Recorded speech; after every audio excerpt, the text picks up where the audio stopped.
Resistencia STEAM. Esta noche tenemos a 3 invitadas de lujo que nos van a platicar sobre la violencia de género, que puede ser política o puede ser social.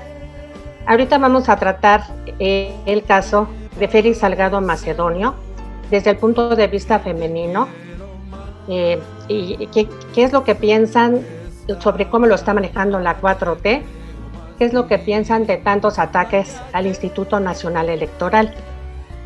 Comencemos. Vamos a presentar a la licenciada Ana Lucía Medina, es consultora en imagen política. Buenas noches, Ana Lu, gracias por haber estado con nosotros. Gracias por la invitación, Isa, y un saludo a todos los compañeros de la Resistencia. Gracias. Tenemos también a la gran estrella, Kenia Gascón, que no nada más es actriz, quiero que sepan que también escribe precioso, escribe unos libros muy buenos, que al rato vamos a hablar de ellos, porque tiene que ver este programa acerca de la violencia, ¿sí?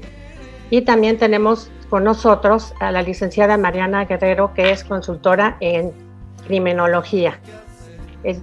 ¿Gustan saludar, por favor, querida Kenia, querida Mariana, por favor? Buenas noches, estoy muy contenta de ser invitada precisamente a este programa, pues porque me identifico mucho con el tema. Buenas noches a todos. Buenas noches, Isa, Mariana, Kenia, Ana Lu. Un placer estar con ustedes y compartir este espacio de mujeres para opinar sobre mujeres. Y bueno, lo que ocurre ahora con el INE y Salgado Macedonio, los constantes ataques, vamos a dar nuestro punto de vista aquí. Gracias por la invitación. Muchas gracias. Comenzamos, por favor, Ana Lu, bajo tu punto de vista de política, ¿qué opinas del caso de Félix Salgado Macedonio? Gracias, Isa.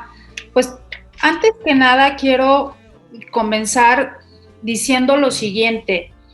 El día de hoy Félix Salgado Macedonio no es candidato.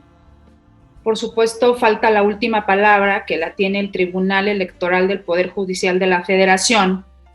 Pero el día de hoy no es candidato, y no es candidato no porque haya sido un agresor sexual, no porque tenga 5 denuncias de agresión sexual, sino porque no presentó gastos de precampaña, lo cual me parece totalmente absurdo y me parece una falta de respeto hacia las víctimas. Finalmente parece que nos acercamos al objetivo de que Félix Salgado Macedonio no sea candidato, pero creo que el móvil y la causa no es la que esperábamos las mujeres que se confirmara. Es decir, las víctimas de violencia sexual de Félix Salgado Macedonio finalmente fueron revictimizadas, finalmente fueron también víctimas de la impunidad en este país, fueron vapuleadas por la Cuarta Transformación, fueron ignoradas por el presidente de la República, se les acusó de que estaban haciendo un uso político de todos esos hechos violentos que vivieron. No se les creyó de parte de muchas mujeres que forman parte de este gabinete paritario, comenzando por Olga Sánchez Cordero y todas las demás que se dicen feministas, y fueron hechas a un lado. Y Félix Salgado Macedonio probablemente no sea candidato, pero por cuestiones políticas, porque no presentó un informe de gastos de campaña, y me parece que es un balde de agua fría para todas nosotras, porque ojalá no sea candidato, ojalá no sea gobernador del estado de Guerrero, pero siguen ahí las víctimas de la violencia sexual y se les ignoró, se les acusó, se les revictimizó y no hubo justicia finalmente para ellas. Así es que creo que el objetivo se logra, pero la causa es una causa distinta. Estamos contentos, claro, pero las víctimas siguen ahí y espero que se les dé voz, que se les escuche y que se retomen esos casos por parte de las fiscalías y se judicialicen. Así quiero comenzar. Muchas gracias. Muchas gracias, Ana Lu. Por favor, Kenia, tú que bajo tu punto de vista que eres muy activa en esto, que defiendes tanto los derechos humanos, ¿qué opinas con lo que está sucediendo con las mujeres con respecto a la 4T? Pues mira, desde el principio me dio muchísimo coraje. Quiero también perdón por retomar el asunto, pero yo de alguna manera, aunque no voté por este presidente, tanta gente había votado por él, que sí estaba yo en una actitud en un principio de decir, bueno, voy a ser abierta, fue quien ganó y voy a tratar de pues, ser positiva y pensar que puede hacer algo bueno para el país. Y lo primero que me saltó, la primera actitud nefasta que me saltó del presidente, no sé si tú recuerdas aquella situación de la niña Fátima, que además de que fue raptada por la mejor amiga de su mamá, se la llevó al esposo para que la violara durante muchos días a una pobre niña de 8 años y que después de todas maneras terminaron matando. ¿Y cuál fue la reacción del presidente? Nosotros esperábamos que saliera a decir, no se preocupen, se va a actuar con todo el peso de la ley, ¿no? Y el presidente salió a decir que pobre señor, que había que compadecerse del asesino. Ya de ahí yo dije, estamos ante un gobierno anormal, macho, ¿cómo puede ser esto? Acto seguido fue la marcha de las mujeres, donde otra vez el presidente, en vez de identificarse con ellas, las atacó diciendo que eran de la oposición. Y cosa rara, porque fíjate que el comunismo en el mundo se supone que se han aprovechado esta causa feminista para que muchas mujeres voten por ellos. Y el único en el mundo que no tomó la causa como suya porque es un misógino, es un macho horrible, es este presidente. Y eso lo tomo porque después viene a concluir con este gobernador que de manera inexplicable el presidente defiende a capa y espada. Y a mí me molestó muchísimo porque además, si la demanda no procedió, no fue porque el tipo fuera inocente, fue porque el tipo abusó de su poder para detener esas demandas, lo cual de por sí ya es gravísimo. Que haya podido, por medio de su poder y de su machismo, poder detener estas demandas y que además haya habido toda esta simulación de parte de la 4T de decir que sí, que están escuchando a las mujeres del partido y que hicieron como que iban a renunciar las de la 4T, hicieron todo así, todo un simulacro para al final resulta que de todas maneras quedaba este candidato. O sea, nos han estado dando a tole con el dedo, ¿no? Y después, porque el INE, desgraciadamente, yo siento que el INE como que sí quiso identificarse con la causa de la mujer, pero no había ningún pretexto legal para no aceptar la candidatura, porque tú sabes que al final, pues este tipo de puestos tienen que seguir las leyes vigentes, las leyes que están, y de repente las leyes no son las ideales, ¿no? Como no había procedido la demanda, pues entonces no se le podía juzgar por violador. Entonces, ¿qué pasa? Que de repente casualmente el señor aparte no presentó estas cuentas y yo siento que aprovecharon pues para decir, híjole, pues padrísimo, porque en realidad las mujeres no quieren a este candidato. Ya se había oído la voz de la mujer que no querían a ese candidato. Sí es terrible que tenga que juzgarlo por una causa muchísimo más débil y que entonces pues resultara como si esa penalidad fuera muy grave, como había dicho el Poder Judicial en un principio, como si esa penalidad fuera muy grande para este castigo que les pusieron, para lo que en realidad hicieron, ¿no? Pero ¿qué pasó? La reacción del Salgado Macedonio fue completamente violenta y además llamó a la violencia. Y yo creo que simplemente eso ya era motivo para salir a decir, vaya, ni siquiera va a haber votación, ya nada más esta actitud merece que el señor ya no sea candidato. Y lo que me parece ahora imperdonable es que ahora están manejando que su hija va a ser la candidata para después renunciar y darle su puesto. O sea, supuestamente ya están diciendo que aunque salga al final que no es candidato, van a meter a su hija para que después dice que la hija le dé el puesto. Que esto se pueda hacer, me parece patético que en un país no haya las leyes necesarias para que esto esté prohibido. Y mira que te lo digo no nada más como mujer, que me choca la violencia, pero también estamos muy mal en cuanto a leyes se refiere. Por eso es que este partido, pues dictador, está pudiendo avanzar y los ciudadanos estamos con una impotencia total de que no hemos podido hacer nada por vencer estos gandallas. ¿Qué pasó en la marcha de las mujeres de este año? ¿Cómo se protegió el Palacio Nacional de manera desorbitante? Y este cínico salir a decir que no se identifica nada con la causa, o sea, La verdad es que esto es reflejo no nada más de Salgado Macedonio. Al final yo siento que esto es reflejo del macho que tenemos por presidente. Y es terrible que nos esté pasando esto. Yo me siento muy agredida. Yo la verdad sí siento que eso pues le va a costar votos al presidente porque hoy somos mayoría las mujeres. Y yo creo que hasta mucha gente de Morena, muchas mujeres de Morena, aunque no lo van a poder decir abiertamente, en secreto van a votar en contra. Esa es lo que yo creo. Pues mira, te voy a decir algo, Kenia. Yo tenía entendido que Morena ya le había quitado la candidatura a Salgado Macedonio. No sé por qué se la tuvieron que regresar. Los mismos Por de órdenes Morena. del Macuspano. Exactamente. Entonces, ahí también pierde credibilidad el partido, ¿no? Quisiera saber el criterio de la licenciada Mariana Guerrero. Mariana, por favor, bajo tu punto de vista criminalístico, ¿qué opinas de Félix Salgado Macedonio y qué opinas de que lo proteja el presidente? Bueno, antes que nada, me solidarizo con el sentir de Kenia y de nuestra otra compañera, porque sí es una agresión firme y contundente al sexo femenino.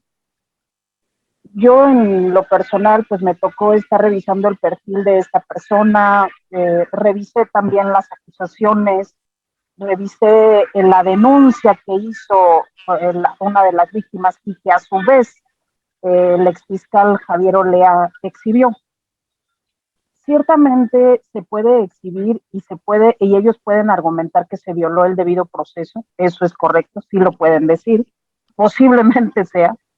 Sin embargo, creo que Javier Olea sabe a quién se enfrenta y también sabía que no se iba a proceder en su contra porque no nada más tiene la protección de Astudillo, tiene la protección de ahora el presidente del Tribunal Electoral, este magistrado vendido, José Luis Vargas, que también tienen perfiles muy, muy de preocuparse para la ciudadanía. Cuando yo vi las declaraciones de una de las jóvenes que ella señala que el tipo la drogó, que luego abusó de ella, luego después le mandó videos en los que está él abusando de ella, y estos videos provienen del teléfono de Salgado Macedonio. Bueno, digo, es una prueba más que contundente, ¿no? Porque ya había periciales realizadas. Entonces, cuando lo exhiben de manera así tan tajante, pues luego lo vienen a tapar con otra noticia. A mí me ha preocupado esto y lo he dicho en distintos espacios. Me preocupa mucho esta tendencia de los medios a estar como silenciando o como minimizando este tipo de informaciones, porque tenemos a un ejecutivo, a un titular del ejecutivo, que es experto en crear caos. Esta persona no conoce el orden, esta persona jamás se ha sometido al orden y por ende sus extensiones, considero yo, personas colonizadas por su discurso, en este caso Macedonio, el mismo magistrado Vargas, el mismo Astudillo y muchos votantes que están completamente absortos en este discurso de que ellos son el Estado, ellos son las leyes, ellos son la democracia, ellos son la patria, ellos son la nación y ellos son el pueblo.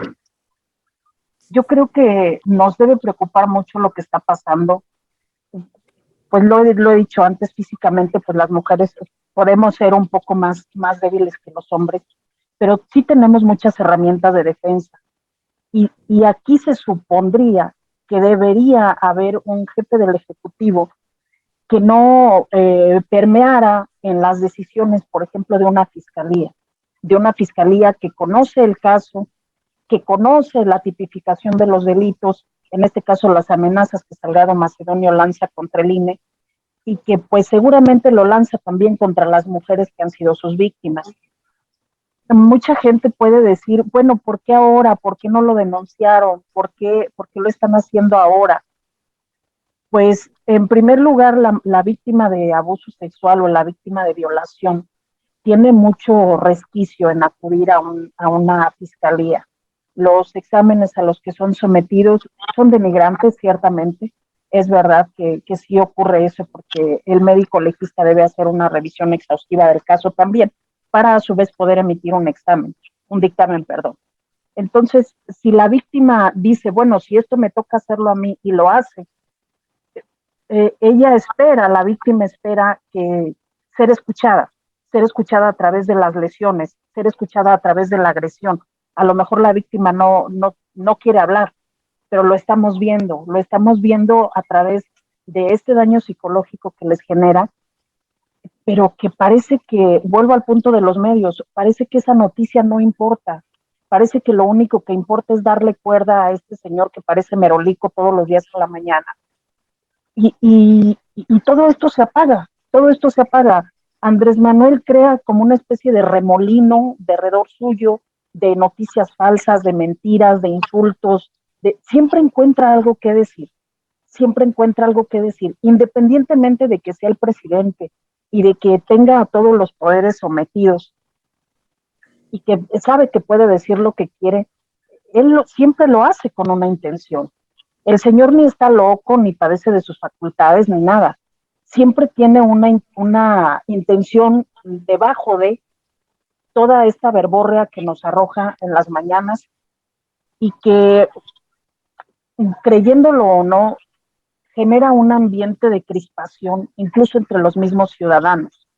No hay forma de, por ejemplo, uno poder tratar con una persona que apoya a este régimen, de poder tratar con razonamiento, un razonamiento lógico y pues mucho menos jurídico, de poder explicarles, oye, ¿sabes qué? Es que el presidente está violando la ley en este y en este y en este aspecto.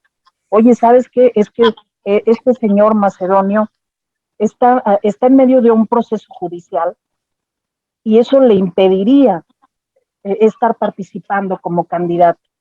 Esta tendencia de este grupo de poder, Kenia Analu, querida Isa, es como un modus operandi de un grupo delincuencial, ¿sí me entiendes? Y así como hace de estar incendiando redes, de estar incendiando los medios de comunicación, de estar incendiando a la sociedad, así lo hace con los otros gobiernos. Recuerdo leí recientemente una nota en la que decía que él quería proponer que se redujera el número de diputados, de representantes, y él decía, hablo de los plurinominales.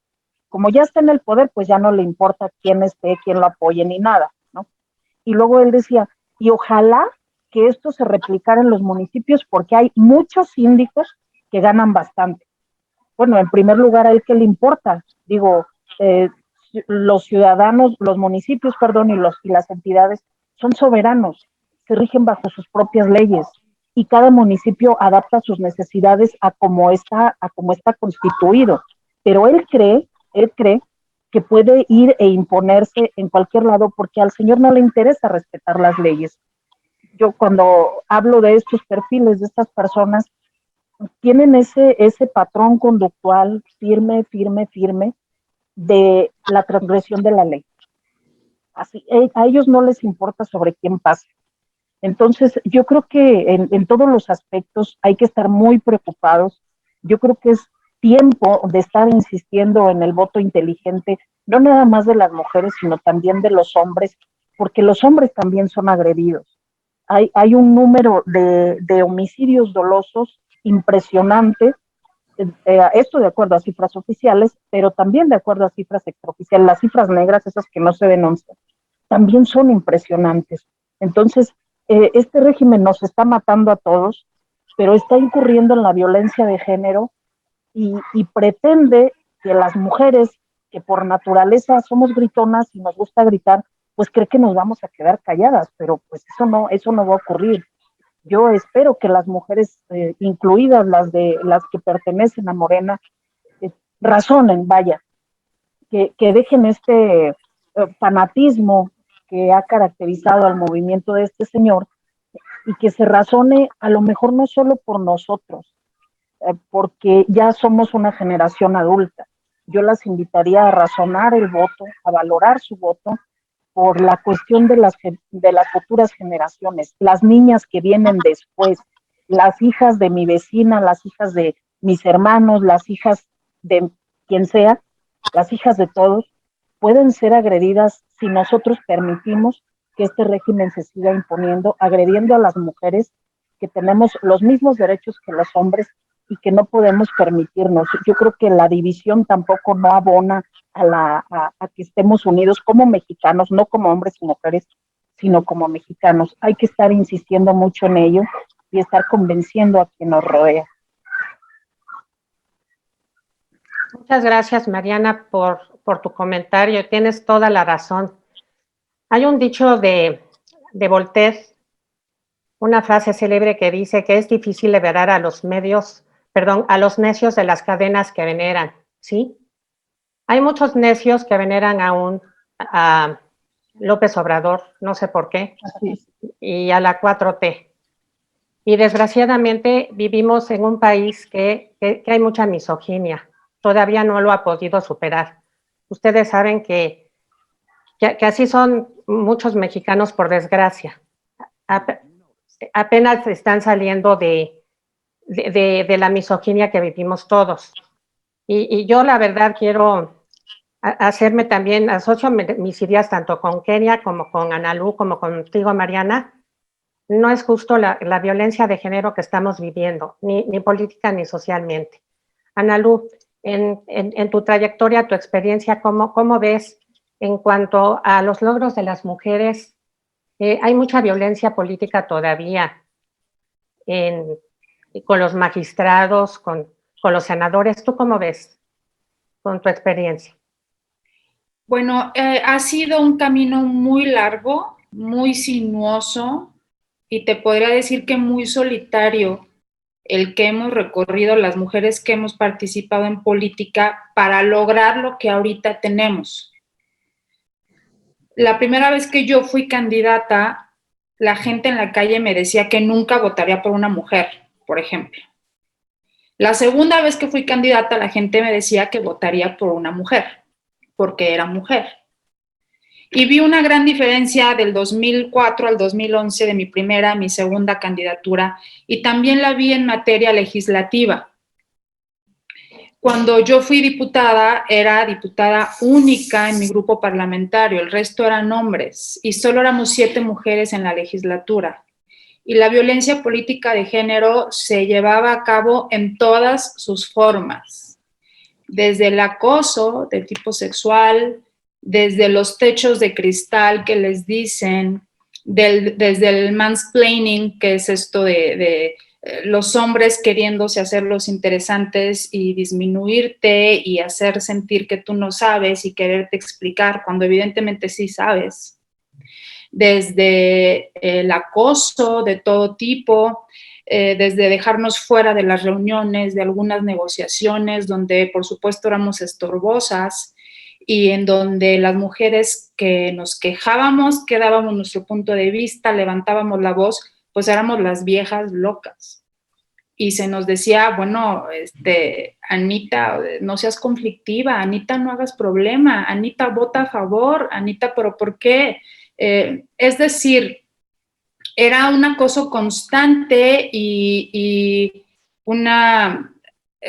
preguntas constantes acerca de la capacidad, la duda acerca de si podíamos tener logros, y evidentemente es muy frustrante.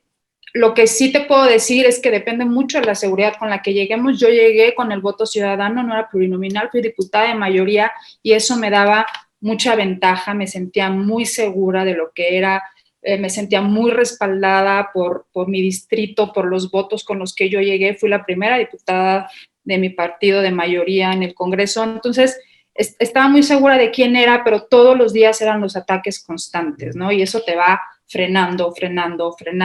Pero a pesar de eso, bueno, sacamos legislación muy interesante y te podría decir que en esa época comenzamos a gestar toda esta entramado legal que ahora tenemos, porque comenzamos con la discusión de la ley general para prevenir y erradicar la violencia contra las mujeres, que después se llevó a cabo a través de foros a nivel nacional y fue aprobada y es un modelo de legislación. Y al día de hoy, bueno, tenemos mucha legislación referente a paliar a tratar de evitar, de ponerle frenos a la violencia política contra las mujeres, pero lo que sí les puedo decir es que yo observo un divorcio entre lo que existe en la legislación y que ya está catalogado y que está explicado y que tiene nombre y apellido, y lo que sucede en la realidad.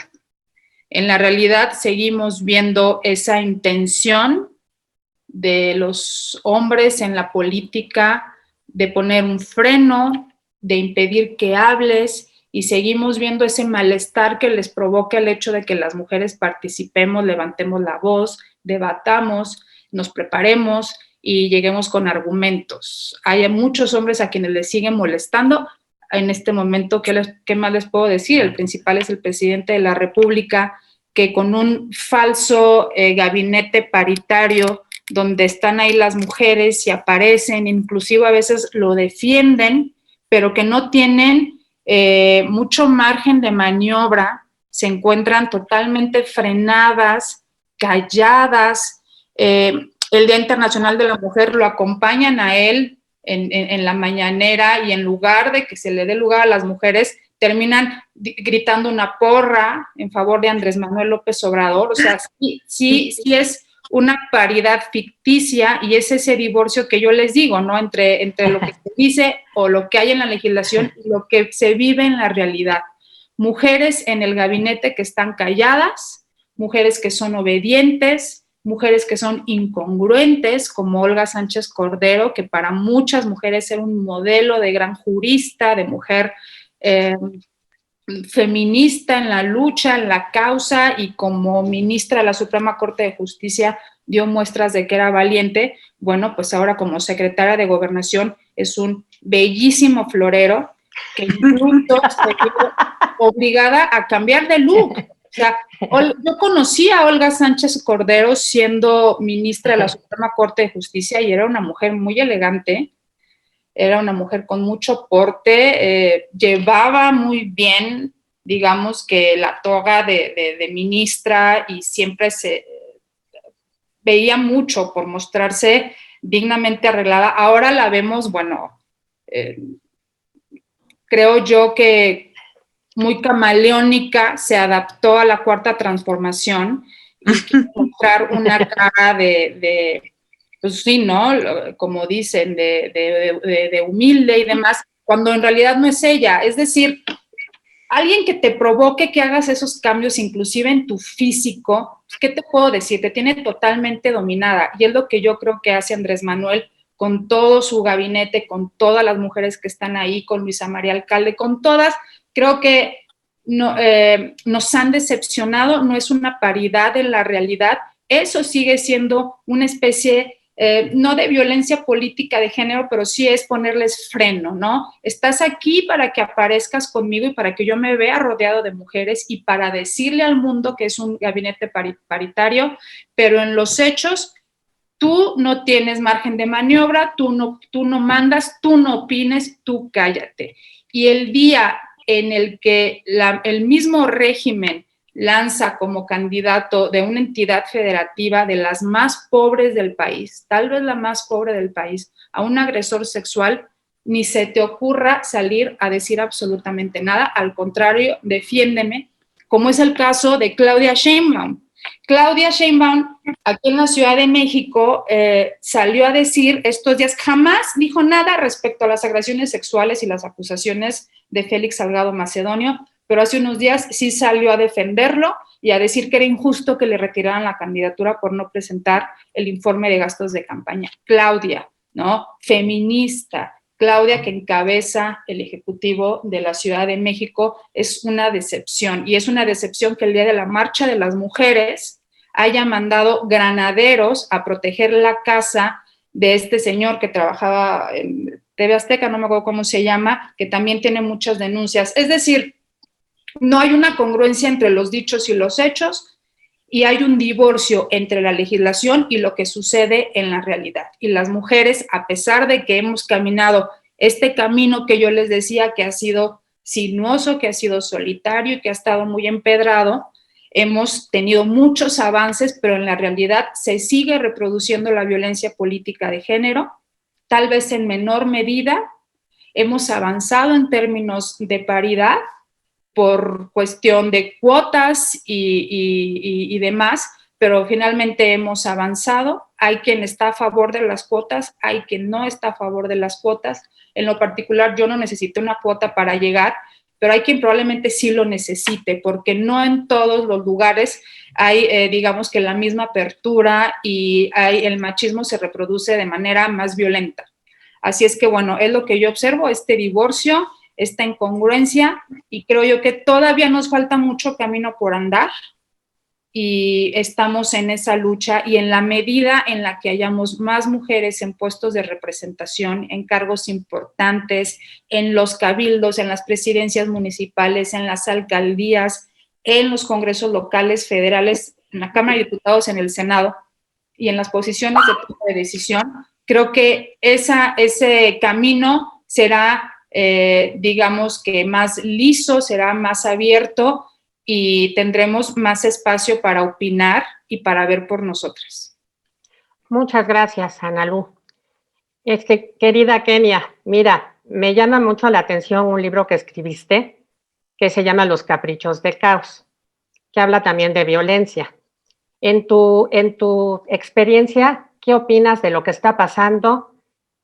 ¿Cómo habría una similitud en tu libro sobre lo que estamos viviendo en México? Pues mira, yo comparando con mi vida, con mi infancia, yo como te he platicado algunas veces, yo viví violencia prácticamente desde que nací, porque cuando yo nací mi madre tenía un matrimonio con mi padre de violencia.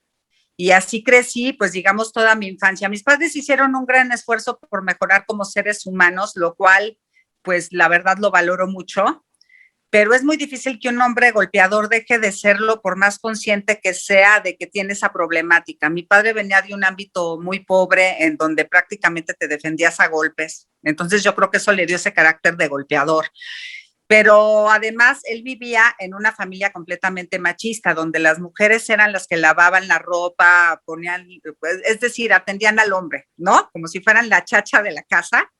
En la familia de mi papá había muchos hermanos, eran 10 hermanos, y entonces la mitad que eran hombres eran atendidos por las mujeres que eran como su chacha, ¿no? Y entonces, bueno, cuando se casa con mi mamá, que mi mamá la verdad no llevó para nada esa educación, mi mamá creció con puras mujeres y nunca pues conoció a ningún hombre, entonces no tenía como que la situación de poder comparar con otro hombre. Cuando llega y se casa con este hombre golpeador, pues al principio pensaba que así era la vida, ¿no? Y que se tenía que aguantar y que eso era estar casada. Por muchos motivos fue aguantando, porque además era esta época donde llegabas al matrimonio sin saber siquiera que era sexo. Así fue la época de mi mamá. Entonces, bueno, pues yo nazco y yo sí me acuerdo que en la infancia yo decía, pues qué feo ser mujer, nadie te toma en cuenta, no te dejan hacer nada, porque encima yo era la hija menor, entonces no solo era mujer, sino que siempre me menospreciaban, porque tú estás muy chica, hazte para allá, tú no. Hace cuenta, a mi hermano le daban todas las clases, clases de pintura, clases de actuación, clases de no sé qué, y yo siempre quería, porque a mí siempre me fascinó el arte, ¿no? Y entonces a mí siempre, no, porque eres la mujer, es casi, casi tú a bordar. Así era, ¿no? Y eso que mis padres eran dos seres intelectuales, ¿eh? Y dos seres intelectuales que nos apoyaron a tener cultura y todo, pero siempre, quizás de manera inconsciente, siempre era de tú pon la mesa, tú ponte a lavar los trastes, ni siquiera me dejaban cocinar. Yo toda mi vida, toda mi infancia, yo era la que tenía que poner la mesa y lavar trastes, y a mí lo que me hubiera gustado pues era aprender a cocinar. No, eso le tocaba a mi hermano. A mí lavar trastes. Entonces siempre hubo como un menosprecio en que yo por ser mujer no iba a tener las mismas oportunidades que mi hermano. Crecí así y bueno, pues eso me hizo muy feminista, porque entonces, por ejemplo, un día cuando yo tenía como 10 años, me acuerdo perfecto que no me dejaron entrar a una clase de karate, porque por supuesto me volví karateca luego, porque como mi hermano imitaba a mi papá y me golpeaba, yo tuve que aprender a defenderme primero de mi hermano, porque él me golpeaba horrible. Mi papá siempre le decía, no sabes que a las mujeres no se les pega, pero él veía que sí se les pegaba. Él aprendía de lo que ve, ¿no? Entonces yo me metí a clases de karate y un día los niños, porque en mi época las mujeres no eran karatecas, era muy mal visto, ¿no? Y los niños no me querían dejar entrar a mi clase y me aventé del mirador de la clase para entrar a la clase. O sea, yo siempre fui muy osada, no me dejas, pues me meto. Por ejemplo, en secundaria yo estaba en una escuela que todo era para hombres. Torneo de ajedrez, puros hombres. Torneo de dominó, puros hombres. Y yo siempre le decía a mi mamá, mamá, defiéndeme, yo quiero estar en el torneo de dominó o quiero estar en el torneo de ajedrez. Y mi mamá siempre iba, lo siento, pues admite a mi hija, porque esto tiene que ser mixto. Y digamos, de alguna manera, pues yo me volví pionera. Yo hace cuenta que yo organicé el primer torneo de fútbol de mujeres en mi secundaria, junto con una maestra que también le gustaba el fútbol. Pues fui pionera en que las mujeres sí pudieran hacer esas actividades, ¿no? Y todas estaban en costura y no, yo quería electricidad. Ya sí, como que siempre me impuse porque desde chiquita yo dije, ¿por qué la mujer tiene que tener menos derechos? ¿Por qué la mujer no puede hacer deporte? Porque en mi época era que la mujer sentada a la hora de deportes estaba sentada pintándose las uñas. Era así, imagínate. Y yo era súper deportista y decía, ¿por qué yo no tengo derecho a ser deportista en la escuela? ¿Por qué tengo que estar con las mujeres pintándome las uñas cuando a mí eso no me llama la atención, ¿no? Entonces, bueno, comparando mi infancia con lo que fue después, yo la verdad siempre sufrí, como siempre fui muy bonita, toda mi vida sufrí acoso, tuve varias experiencias negativas de intentos de violación, todo esto, gracias a Dios por ser karateca siempre me salvé. Pero, por ejemplo, ahorita que hablabas de cuando te toca ir a levantar una demanda, porque yo tuve un acosador, 30 años, el tipo enfermo, obsesionado por mí, pues 3 veces lo metí a la cárcel, y cada vez que yo iba a levantar la demanda, pues pasaba por un ginecólogo, y por más que le decía, oiga, pero es que no me violó, de todas maneras la tenemos que auscultar. Entonces, lo que el tipo no te había hecho, te lo hacía el médico que estaba ahí, que era policía, ¿no? Y yo, con tal de que lo metieran a la cárcel, yo me prestaba así de que, pues ni modo, si tiene que pasar esto, con tal de que al tipo lo metan a la cárcel. ¿Y qué pasaba? Estaba 2 días y volvía a salir y me volvía a perseguir. Para mí era una pesadilla terrible. Y fíjate el milagro, que por cierto estoy escribiendo la novela también, que hace unos meses se murió de COVID, después de 30 años de acoso. Yo nunca logré que se me hiciera justicia con ese tipo, que era un enfermo loco, desquiciado, que me perseguía por la calle. Y la gente era tan mala onda que, por ejemplo, una vez me persiguió y pues nos pusimos a pelear y los conserjes de los edificios empezando a apostar a quién le iban en vez de defenderme. Otra vez me persiguió y que yo quería entrar a un edificio porque el tipo me iba a alcanzar. Pues no puede entrar al edificio, no puede entrar al edificio, me cerraron la puerta en las narices. O sea, pasé muchas injusticias, hasta de las mismas mujeres que son machas y de que hay incomprensión, ¿no? Inclusive hace muy poquito, antes de que viniera la pandemia, a mí me pasó una situación aquí en mi delegación, que yo fui a pedir informes de cómo pintar, qué papeles necesitaba para pintar la fachada de mi casa, ¿no? Era una cosa bien tonta. Y en vez de darme los informes, un tipo me empezó a decir que casi que se quería acostar conmigo a cambio de pintarla, a cambio de que yo obtuviera esos informes. Ni siquiera me iba a pintar la fachada, era nada más para que me dijera qué necesitaba yo, imagínate. Y yo fui, lo acusé y fui revictimizada. Y casi, por ser actriz piensan que uno es piruja, te lo juro que me ha pasado muchísimo eso, que actriz seguramente coge con todos, a todos les dice que sí, quiere todo a cambio de sexo, ¿sí me entiendes? Siempre nos han tratado así las actrices, desgraciadamente, y así me pasó en esta ocasión, y hace cuenta que las personas que según esto, no te preocupes, te vamos a defender, y de repente leí de hielo y me miraban como, mira, ya está esa piruja, me miraban así de lejos horrible, y en eso ya vino la pandemia, ¿no? O sea, es decir, no ha cambiado tanto. Siento que ahora, digamos que los hombres sí han cambiado. Yo de repente veo parejas jóvenes, por ejemplo, mi sobrina con su novio, ya tienen relaciones de más igualdad. El hombre ya se preocupa por el placer de la mujer. Digamos, no sé si en todos los rangos, pero por lo menos en un rango social, sí veo muchísima más, pues empatía entre el hombre y la mujer y más preocupado. Por ejemplo, ahora que fue la marcha del 8 de marzo, pues había muchísimos hombres que también apoyaban la marcha y muchos hombres que no son machistas, que pues sí quieren como una relación pareja con la mujer. Pero la verdad, hay más estos hombres que no soportan esta generación de mujeres inteligentes, emprendedoras, se sienten apabullados por eso. Están acostumbrados a que, ay, no, mejor me caso con la que no habla, con la que trato yo como objeto, ¿no? Pasa mucho esa situación. Y bueno, pues entonces es patético esto que está pasando con el gobierno, que tu propio presidente resulta ser un misógino, que está completamente cerrado, no está dispuesto ni siquiera a abrir el tema y que de entrada es un rechazo así de ustedes son el enemigo y les tengo miedo y pongo mis barreras y no me importa lo que están pasando. Una incomprensión total de nuestro gobierno. Dices, ¿cómo es posible que en vez de dar pasos para adelante estemos pasando un gobierno que se está yendo a 50 años para atrás en vez de avanzar en los pasos para la igualdad de la mujer? Pues sí, tienes razón, Kenia. Sí me dejaste conmovida con todo lo que dijiste. Tu libro me conmovió. Analu, pues también muchas gracias por habernos dicho sobre la violencia política. ¿Algo que quieran añadir para irnos despidiendo, por favor? Yo quisiera invitarlos a que compren mi libro y lo lean. Los Caprichos del Caos es la segunda novela de una trilogía que habla sobre la violencia familiar. Está en todas las librerías virtuales y solo cuesta $1. Está en Amazon, Google, ebook y Kobo. Perfecto. Y yo se los recomiendo ampliamente. A mí me gustó mucho, no porque sea precioso lo que dice, pero sino por el contenido y por el fondo y por el mensaje que manda, que es duro, pero que sí es necesario que se sepa. Muchas gracias, Kenia. Analu, ¿algo que quieras agregar para cerrar el programa? Mira, yo las felicito porque, por un lado, Kenia, escribir sobre esto es durísimo. Creo yo que la violencia se tiene que visibilizar, porque antes no se hablaba de la violencia al interior de los hogares. Y veíamos, por ejemplo, a la abuelita platicándole a las hijas cómo a una de ellas la había golpeado el marido, pero era como secreto porque se sentían avergonzadas, incluso se sentían culpables.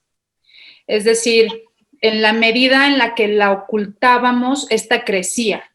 Y en la medida en la que la visibilizamos en todas sus formas, ya sea violencia física como la que expresa Kenia, pero también el acoso, la violencia política de género, la violencia económica, psicológica, de todos los tipos, hay que darla a conocer, visibilizarla, porque si las mujeres la identificamos y sabemos que está mal, no nos sentiremos culpables y lucharemos contra ella y en la medida de lo posible la denunciaremos. Así es que creo yo que estos programas, estas publicaciones como la de Kenia son importantes porque la violencia debe visibilizarse y cuando lo haces a través, por ejemplo, de una novela, logras que muchas mujeres se sientan identificadas y probablemente digan, yo viví esto, o sea, esto también me pasó a mí, y salgan de ese círculo en el que a veces se encuentran como solas.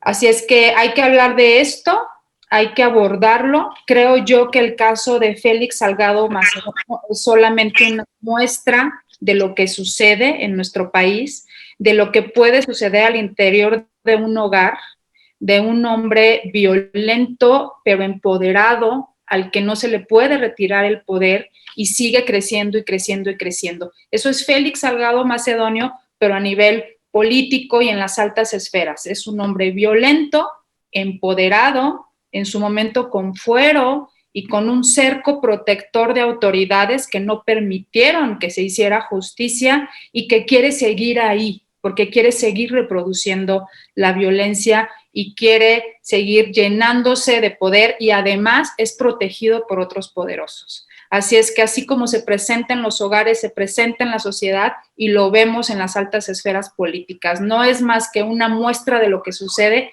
en el ámbito social. Así es que, bueno, pues les agradezco la oportunidad de hablar del tema. Les mando un saludo a las dos y un saludo a la Resistencia. Muchas gracias, Analu. Miren, tienen las dos mucha razón. Félix Salgado Macedonio es un hombre, sí, empoderado, que el día que pierda el poder va a ser no va a ser nada. Es más, no es nada. No es nada porque un hombre que atropella, que maltrata, que viola, la verdad es que el INE hizo un gran favor, la verdad, nos salvó, aunque sea por otras causas, aunque sea por la fiscalización electoral, que no le concedieron el registro de candidato, pero sí liberó a muchas mujeres, porque no quiero ni pensar con poder qué podría hacer como gobernador en contra de más mujeres, cómo las amenazaría y cómo cómo iba a amenazar también a los que estuvieran en contra de él.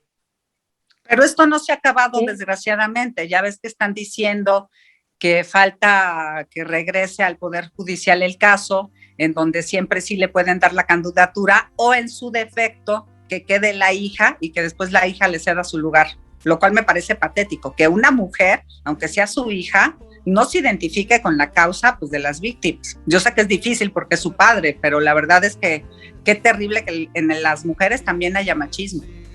Pues tengo entendido que se iba a prohibir el nepotismo. O sea, no sé por qué lo tendría que hacer, pero ojalá que no lleguen a eso. Ojalá que pongan candidatos de valor. Ojalá que pongan candidatos de valor. Y yo ya para cerrar el programa, vamos a hacer esta reflexión. Estudien quiénes van a ser sus candidatos. Eviten el abstencionismo. Este 6 de junio nos podemos deliberar de la pandemia que estamos viviendo, que se llama 4T. ¿Sí? Seamos de verdad conscientes de nuestro voto. Elijamos, también aprendamos quiénes son los partidos satélites de Morena.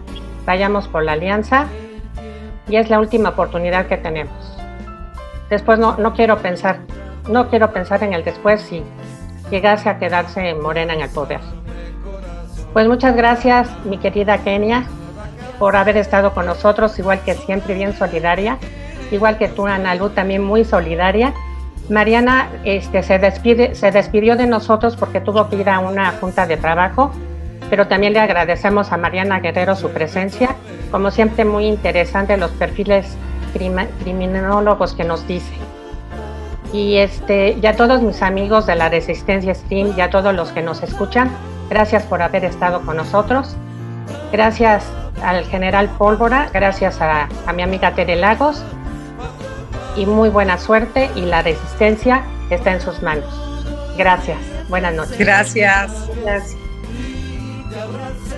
Sentí el palpitar de tu corazón, se aceleró y con emoción me abrazaste, amor. El tiempo sigue igual, llueve otra vez. Abrázame, corazón, no hay nada que hacer, solamente querernos más.